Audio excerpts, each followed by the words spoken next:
আসসালামু আলাইকুম। সবাই কেমন আছেন? আশা করছি সবাই ভালো আছেন। আরও একটি ভিডিও নিয়ে আমি আজকে আপনাদের সামনে হাজির হয়ে গেছি। আশা করছি আমার এই ভিডিওটি আপনাদের ভালো লাগবে। তো চলুন আজকে আমরা কলিজা সিঙ্গারা বানানোর রেসিপিতে চলে যাই। আমি এখানে একটা প্যানে সামান্য কিছু পরিমাণ তেল গরম করে নিয়েছি। এখানে আমি আধা কাপ পেঁয়াজ কুচি দিয়ে দিয়েছি। এখন আমি পেঁয়াজটাকে ভালোভাবে লাল লাল করে নিয়েছি। এখন আমি এখানে 2 টেবিল চামচ আদা রসুন বাটা দিয়ে এটাকে আমি ভালোভাবে নাড়াচাড়া দিয়ে মিশিয়ে নিচ্ছি। এখানে আমি সামান্য পরিমাণ পানি দিয়ে দিয়েছি। এখন আমি এখানে 1 চামচ পরিমাণ জিরার গুঁড়া, 1.5 চামচ পরিমাণ গরম মশলার গুঁড়া, এখানে আমি 1 চামচের পরিমাণ মরিচ গুঁড়া, আধা চামচ হলুদ গুঁড়া, 1 চামচ পরিমাণ ধনিয়ার গুঁড়া দিয়ে এখন আমি মশলাটাকে ভালোভাবে মিশিয়ে নিয়েছি। এখন আমি এখানে কেটে রাখা আলুগুলোকে এখানে দিয়ে দিয়েছি। এখানে আমি 1 বাটি কলিজা দিয়ে দিয়েছি। এখন আমি এটাকে ভালোভাবে সামান্য পরিমাণ লবণ দিয়ে আমি স্বাদ মতো লবণ দিয়ে এখন আমি এটাকে ভালোভাবে কষিয়ে নিব। আমার কষানো প্রায় হয়ে গেছে। এখন আমি এটাকে পানি দিয়ে ভালোভাবে নাড়াচাড়া দিয়ে হয়ে গেছে আমার এটা। এখন আমি এটাকে একটা সাইড করে রেখে দিব। এখন আমি সিঙ্গারার ডোটা বানিয়ে নেব। এখানে আমি 2 কাপ পরিমাণ ময়দা নিয়ে নিয়েছি। এখানে আমি 1 চামচ পরিমাণ কালো জিরা নিয়ে নিয়েছি। এখানে আমি 1/2 চামচ লবণ দিয়েছি।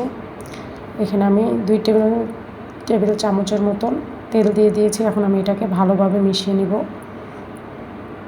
আমার এটা ভালোভাবে মিশানো হয়ে গেছে। এটা আমি মুঠ করলে আমার মুঠলে চলে এসেছে, এই জন্য আমি এটা হয়ে গেছে। এখন আমি এখানে অল্প অল্প পানি দিয়ে আমি এটাকে ভালোভাবে ডোটা বানিয়ে নিব। আমার এই ডোটা বানাতে আধা কাপের মতো পানি লেগেছে। আমি এটাকে ভালোভাবে মাখিয়ে নিব। আপনারা খেয়াল রাখবেন ডোটা যেন বেশি নরম না হয়, হালকা টাইট টাইট থাকে। আমি এটাকে 10 মিনিট রেস্টে রেখে দিয়েছিলাম। এখন আমি এটাকে ভালোভাবে বেলে নিব। এখন আমি এটাকে আমার সাইজ মতো টুকরো করে নেব। আমি এটাকে টুকরো করে নিয়েছি। এখন আমি এটাকে বেলে নিব। আমি এখন এটাকে সিঙ্গারার শেপ দিয়ে দিব। আমি যেই পদ্ধতিতে ডোটা বানিয়েছি আপনারা এইভাবে বানালে আপনাদের সিঙ্গারাটা একদম পারফেক্ট হবে। এখন আমি মাঝখানে কেটে নিলাম। এখন আমি সামান্য কিছু পরিমাণ পানি লাগিয়ে এখন আমি পুরটা ভিতরে দিয়ে দিব, সিঙ্গারার পুরটা।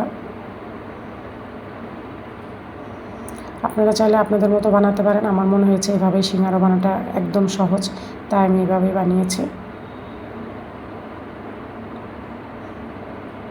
আপনারা আমার রেসিপিটা ফলো করতে পারেন। এভাবে বানালে একদম সহজে, যারা পারে না তারাও পারবে খুব সহজে। আমি আপনাদের 2 ভাবেই বানিয়ে দেখাবো।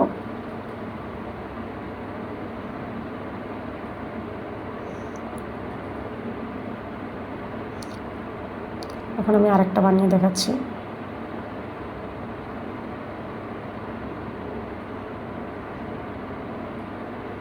এটাকে আমি অন্যভাবে বানাচ্ছি, আপনারা দেখেন, খেয়াল করেন। আমি এটাকে এই পাশের থেকে ওই পাশে ডাবল করে এটাকে এই করে দিয়েছি।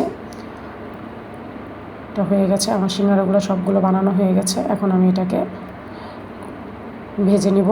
আমি হালকা গরম তেলে এগুলোকে ছেড়ে দিব। আমি বেশি গরম তেলে ছাড়বো না, তাহলে উপরে লাল লাল হয়ে যাবে, ভিতরে এটা মুচমুচে হবে না। তাই আমি এটাকে মিডিয়াম লো আছে এটাকে আমি 10-15 মিনিট ভেজে নিব। আমার এটা ভাজতে প্রায় 12 মিনিট 13 মিনিটের মতো সময় লেগেছে।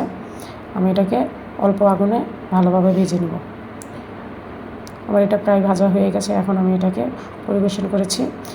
আমার সিঙ্গারাটা দেখতে কতটা সুন্দর হয়েছে, কতটা লোভনীয় হয়েছে আপনারা দেখেই বুঝতে পেরেছেন। আশা করছি আমার এই ভিডিওটি আপনাদের সবারই খুবই ভালো লেগেছে। আমার এই ভিডিওটি যদি আপনাদের ভালো লেগে থাকে তবে প্লিজ আমার চ্যানেলটাকে শেয়ার করবেন। আসসালামু আলাইকুম।